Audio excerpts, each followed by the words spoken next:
Zeal for your house consumes me. Does it, though? It's possible to do the right thing, to care, without ever being zealous about it. It's even possible to do the right thing while avoiding zeal. And indeed, if you hear someone say, "Oh, that girl, she's a real zealot," how do you think he intends that comment? As a compliment or criticism? Odds are he means it critically, and he might not be wrong. Zeal can be dangerous. Just ask Saul, whose zeal drove him to persecute the early church, to cooperate in the murder of Stephen. Terrorism is zeal gone wrong. But does that make all zeal bad? No. The Saul who zealously persecuted the church became the St. Paul who zealously traveled most of the known world proclaiming the gospel. And Jesus makes a mess in the temple in this gospel. But would anyone here dare to accuse Jesus of being terrorist for what he did in the temple? I hope not. So what's the difference? What does zeal really mean? Zeal is the vehement movement of one who loves to secure the object of his love. Zeal is vehement love, intense love. Not love as a feeling, but love that means to will the good of the other. Zeal is to work intensely for the good of the one you love. And yes, this often involves passion and deep emotion, but it's ultimately a virtue, a capacity to consistently make the right choice, a habit that steps in even when emotion is lacking. And we can already see how that definition is different from the wrong kind of zeal that people are afraid of. Society fears zealots because they see them as people who have been overwhelmed by their feelings and act irrationally and therefore dangerously. But we know that authentic zeal is about intensely choosing to love, not losing your ability to make a choice. Jesus turns over tables and he makes a whip and drives out the money changers. How is this reasonable? Read more closely. He calmly explains why he did it, and we see that he tells the people with the birds to carry the birds out. The whips were just to get the oxen out. He wasn't hitting people. But they still don't understand. And it's clear that Jesus isn't giving in to irrational anger. He sees something wrong in the temple, and he loves his Father's house intensely. So he chooses to act forcefully but not out of control, not merely indulging the pleasure of just blowing up on someone. So we should not dare to use this passage as a justification for losing our temper. Jesus is zealous, dramatic, and forceful, but he does not lose his temper. And this is not the only example of zeal we see from Jesus. He connects this event to his death and resurrection for a reason. Destroy this temple, and in 3 days I will raise it up. Jesus chose to suffer and die for us, even though he sweat blood in the garden as he prepared to do it. He even prays for us while hanging on the cross we put him on. That is a zealous thing to do. It takes a very intense love, not warm, fuzzy love, but determined resolve to be able to suffer and die and pray for the very people murdering you. Would that make Jesus a dangerous zealot? Jesus teaches, whoever does not take up his cross and follow me is not worthy of me. We fill that in with the word zeal. Whoever is not zealous enough to carry their cross is not worthy of me. Y'all, being Catholic, being a good person, getting to heaven is not just about being nice. It's not just caring about people and God. It's about love, zealous love.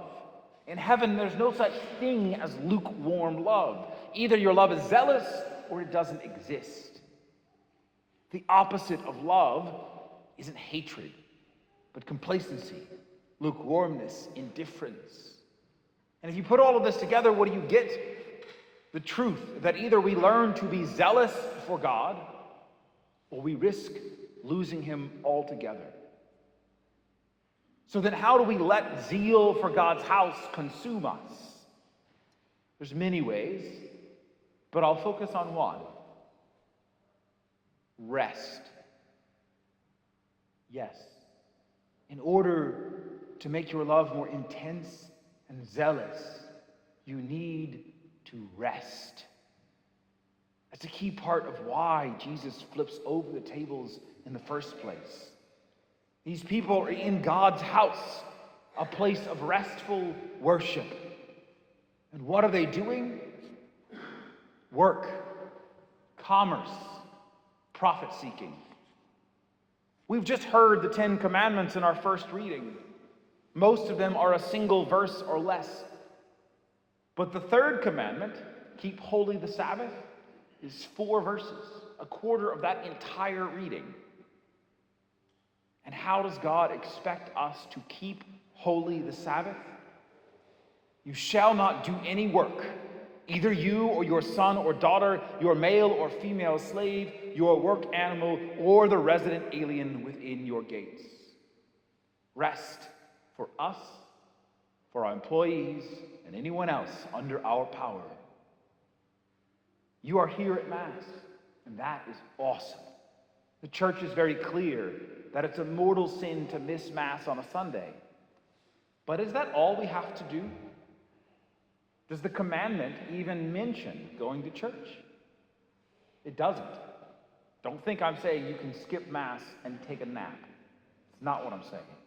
But worship and rest are connected. They're not the same thing. Mass is necessary and essential, as the church teaches, but it is not enough, as the commandment makes clear. If you want zeal, and you do need zeal, you'll have to actually keep the Sabbath holy. Not just duck into a church for 45 minutes and then forget about it. Why? How can resting on Sundays increase my zeal? Because resting, deliberately choosing not to work to make money, is one of the best ways to kill those damn idols of wealth and power. And I use that word on purpose for its original meaning. Work is necessary. Money is necessary. The money changers and the animal salesmen in Jerusalem are doing necessary things. But they're doing them in the wrong time and place. Jesus drove them out not because he hates that they're making money, but because he loves God's house. He has zeal because he knows who God is and how great his love is. He knows that if we're ever going to see that glorious love for ourselves, he's going to have to drive out the distractions, the idols. And so he does, even though people think he's foolish. Because the foolishness of God is wiser than the wisdom of men. And in our lives, it's absolutely essential that we drive out the idols that stop us from seeing the love of God and resting in it. If your faith is lukewarm, if your idea of Christian love is just being polite and not rocking the boat, perhaps there are some forms of money changers in the temples of your heart. And if you want to know what's in your heart, look at your schedule. Look, we do go out of our way to make Mass accessible, offering Mass a whole 8 hours before Sunday even begins, and in some places, barely 2 hours before Sunday ends.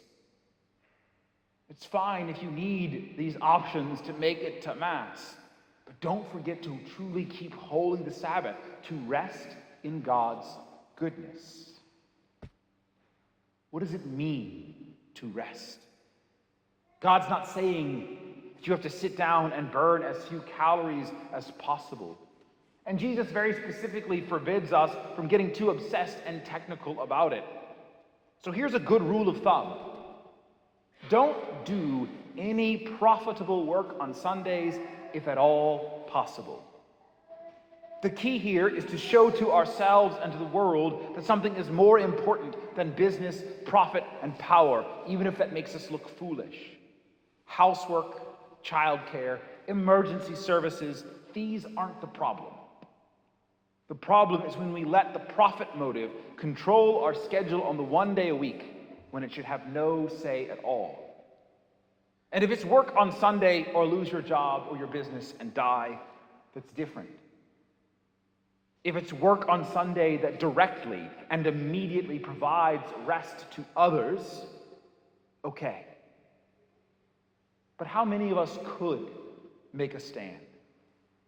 Or if we can't, do we at least choose another day to make Sabbath rest in a real priority every week? In our online world, I'd offer another concrete suggestion. Prioritize the real over the virtual. Rest is not the same thing as distraction.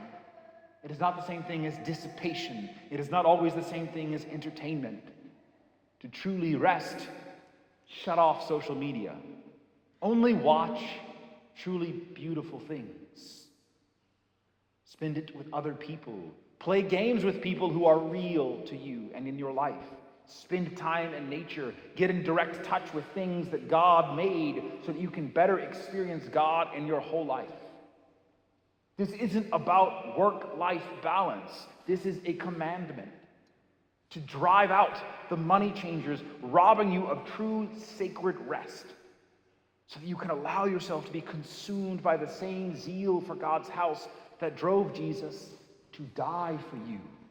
The same zeal that brought him back from the dead.